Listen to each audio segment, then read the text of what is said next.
देखो निश्चित भाव में पश्चिमांचल एकता मंच गठन आज को दीर्घ 12 वर्ष पूरी गला पर आज जेन सम्मानता मिलला सेटा हमर लगी बहुत गर्वर विषय थिला। तार कारण होचे जहाँ को आम शहीद आजम कहूँ भगत सिंह, शहीद भगत सिंह 17 डिसेम्बर 1924 रे सियालकोट पंजाब रो सियालकोट ठारे गोटे अनुष्ठान करथिले।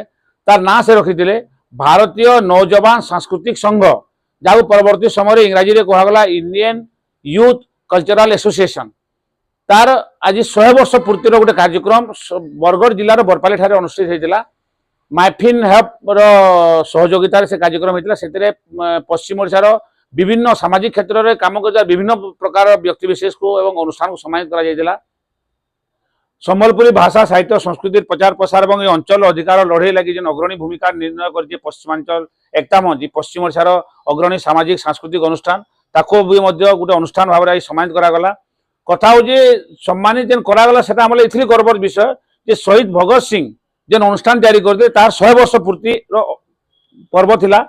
आउ इन उल्लेखनीय जिनस यहाँ रही जे तार गोल्डन जुबलीटा 50 वर्ष पूर्ति गोल्डन जुबलीटा जर्मनी रे होता।